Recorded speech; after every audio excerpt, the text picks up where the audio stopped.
Let me get up at 6, and then I'll get some booze, and then I'll pay attention to your video like I always do. Yeah.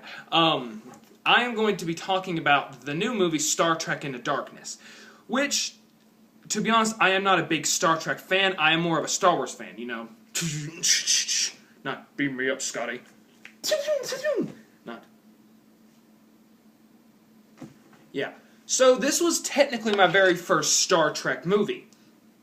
And it wasn't actually that bad, but to those true Star Trek fans out there, to those true Star Trek fans watching this, you are going to be pissed beyond belief. Let me rephrase that again. Pissed beyond belief when you watch this movie. You're going to be going there with high expectations, then you're going to like, oh, this movie's freaking... Oh, wait, what? No, nope, see you later, bye. That's exactly what you true Star Trek fans are going to do. I'm probably going to get a bunch of hate mail for this. Well, why did you have to tell us that? Well, you know what? I'm Nick Smith. I like to do video reviews. I like to give spoilers. I have spoiler syndrome. Sue me. So anyways, this movie takes place after the first one, which, to be honest, I have not watched the first one. I need to watch the first one, but this movie takes place after the first one. Captain Kirk, of course, James Kirk is... No, wait, no. Jim Kirk is leader of the Starship Enterprise, commander of NSS Starfleet. Yeah, he's the captain. So this movie opens up on a planet where the doctor, I forget what his name is, and Kirk running from a planet because they're trying to save a planet from exploding from a volcano. So they end up taking this scroll. What was it you took? I don't know, but they were glad I took it. Yeah, they're running, and then all of a sudden we get Spock in the ship talking with the black chick. Yeah, the black chick's freaking hot. I have no idea what her name is, but dang, she is hot. And so they're like, do you got your ice device thingy? He's like, yes, affirmative. I have my eye. Yeah, Spock's like a freaking robot, of course, though. I've never watched Star Trek, so I don't know jack. So, yeah, he drops down in the volcano, and it starts going nuts and erupting, and Spock's like, well, I'll detonate this and I'll sacrifice myself. And they're trying to save Spock's life, but Spock is accepting, this is it. This is the end. I'm going to die like a friggin' bad A, and I'm going to go out like a good Vulcan, half-human, peace-loving person. So, yeah, then we get the Doctor and Kirk running. We're going to the beach. I don't think they know we're going to the beach. I know. And then they jump like, I hate this! I know you do! That's like me when I went to Carowinds at the drop zone, and I was sitting there, and I hate this ride. Okay, I know I'm getting off subject, but I freaking hate this ride. I freaking love roller coasters. I love roller coasters. Anyway, but yeah, we're on the ride. My friend Alan, who I love to death, he's like, 3, 2, 1, drop! I was like, shut! As soon as I was getting ready to say, shut up, they drop us. But anyways, that's what this was like. They were like, he's like, I hate this, and Kirk's like, I know you do! And then they jump, and when they get down in the ship, it's underwater, and he's like, you gotta be kidding me, Captain! We have had this ship underwater for 2 days, for all night. Saltwater's starting to build up in this bloody thing. And so there's like, where's Spock? He's still in the volcano, and he's like, Spock, we're going to come get you. No, that'll advise against the rules. We have to obey the rules. Yeah, you know what? Some rules were made to be broken, and Kirk wants to do whatever he can to save his friend. Spock knows the rules, knows all the code of conduct, everything. So yeah, they have an argument, and actually, yes, he does endanger his crew, but it truly shows that that these people are not just his officers. They are not just his team. They are his family. This is exactly what it shows. Kirk will do anything to save his family. I commend Captain Kirk for that. But anyways, so he saves him. Him and Spock go on a little bit of a rampage, and even his girlfriend is pissed because he didn't take into consideration that, he could die and he would never see her again, how she would feel. So she's mad, blah, yada, yada, yada.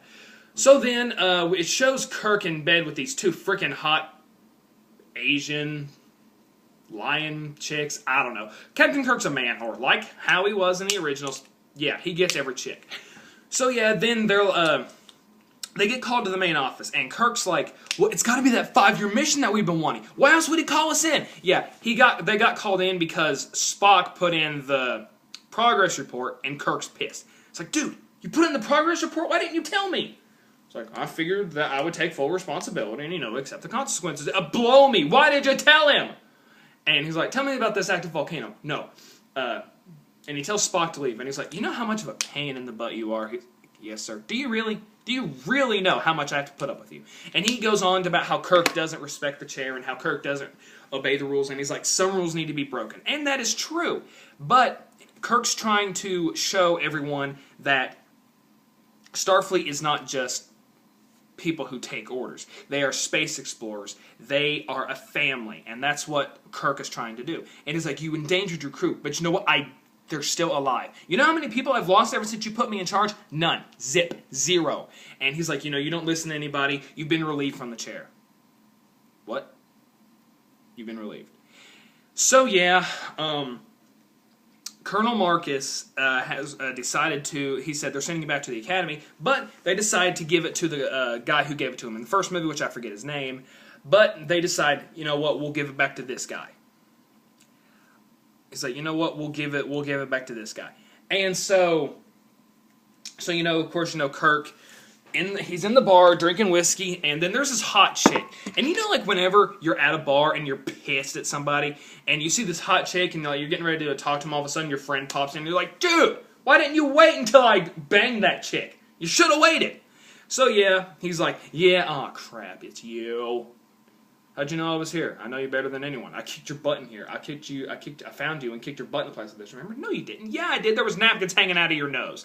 And then, they're talking about how it was a good fight and everything like that. And then he tells, well, Spock's going to be very good, awesome first command. He's like, he's not going to be my first commander. He's been resigned. You're my first commander. He's like, what? Well, I have no idea what to say. Because he's getting back on the ship that he loves. He's almost getting his job back, but he wants to be a part of Starfleet. And he even says, well, you wanted me to become a member of Starfleet in the first place because of how I was. He's like, no, I wanted you because I seen something in you. And he even said, it took some convincing of Colonel Marcus, but I believe in you. That's why he wanted Kirk back. He believed in Kirk.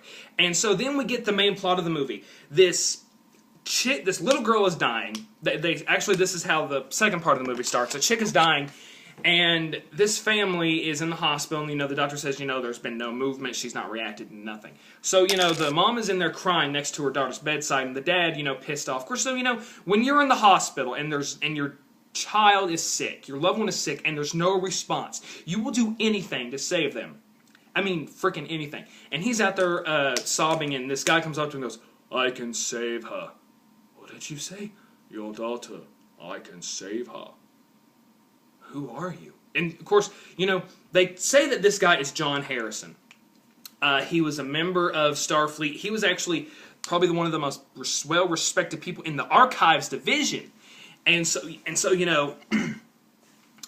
they take, apparently in this movie, John Harrison has this special blood that can bring people back to life.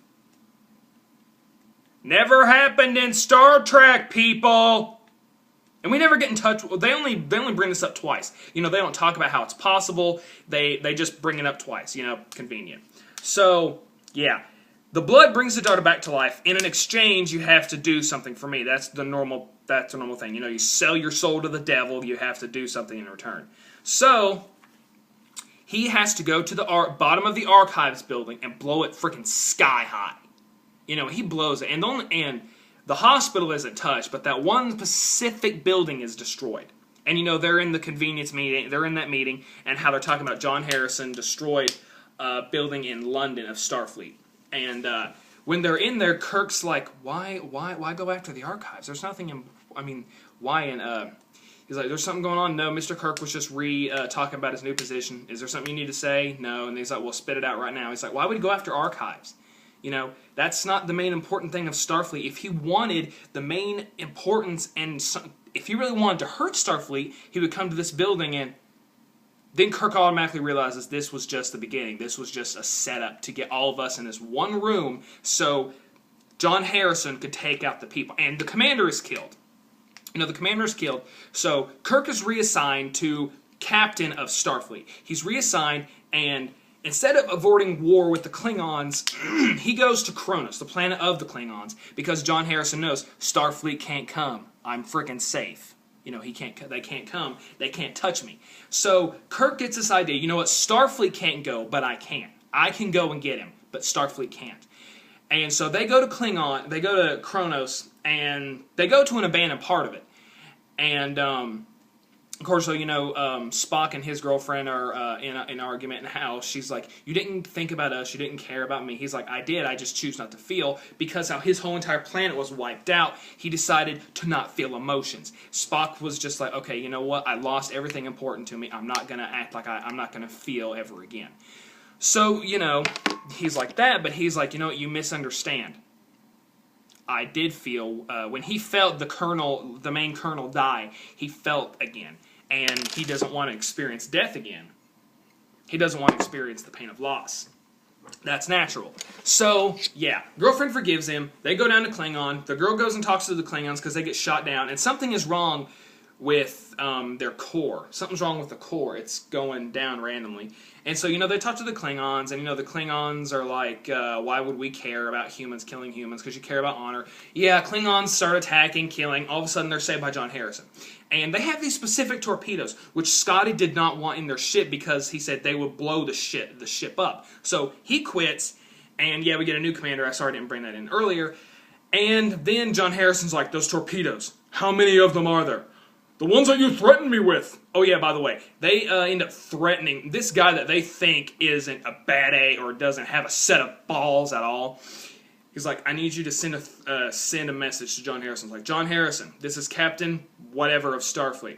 We are going to fire 72 missiles at you. If you do not comply, we will blow you to freaking smithereens. You want to test me? Bring it. And the doctor's like, never remind me to piss you off. I was like, he just proved he had a set of balls. So yeah, they go to Klingon. They arrest John Harrison after he takes out a whole thing of Klingons by himself. And Kirk goes nuts at this guy. Kirk looks at him and is like, I accept your surrender. All of a sudden, Kirk starts punching him and beating the living tar out of him as best he can, all of his best moves. And they fade. It's nothing. It is nothing to John Harrison. He's just like, really? You're really going to try this? And like, Kirk just goes nuts. Kirk's just like, you son of a... And he's trying to beat the living tar out of him. And I'm running out of time. But, so yeah, they put him on the ship, and they find out, this is why most Star Trek fans are going to be pissed. John Harrison doesn't exist. John Harrison actually is Khan. Yes, Khan, the main villain of Kirk, who they show in the first few movies, and they build him up as a villain. He's just thrown into this. There's no plot of him in the first movie, from what I understand. And so, they find out that the actual real villain besides Khan is Colonel Marcus, who when he woke up Khan, wanted to have new weapons and wanted advanced life. Khan, of course, you work with a bad guy, Khan's a monster, bloodthirsty. And then when they find out that the Colonel was actually behind the reason why their ship is failing, they end up fighting, and then they get on the ship. Khan ends up killing the commander, going AWOL, beating the living tar out of Kirk, and sending him back to the ship, and then he goes to Starfleet, and then Kirk dies. Instead of Spock sacrificing himself, Kirk does it, and then we get that whole Khan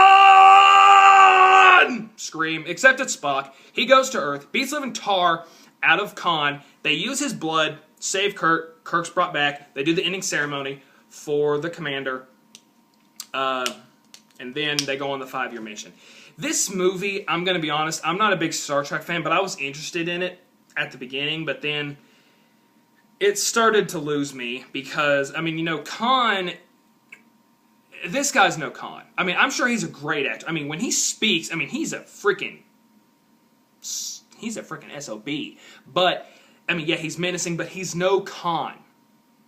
He's no Khan. He breaks Colonel Marcus's daughter's leg, smashes his skull right in front of his daughter's face. I was like, now that's what I call one big headache. But, yeah, they put Khan back in a cryo tube.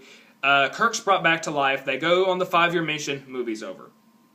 You know, me seeing this being my first Star Trek movie, it wasn't that bad, but it's not as hyped up as they've made it to be. If you really want to watch this movie, I'm just going to say, Star Trek fans, you're going to be extremely pissed off. I am Nick Smith. I will probably be doing my Phenomenal Critic review sometime soon, and probably my Not a Sith Lord review. Thanks, guys. Check it out.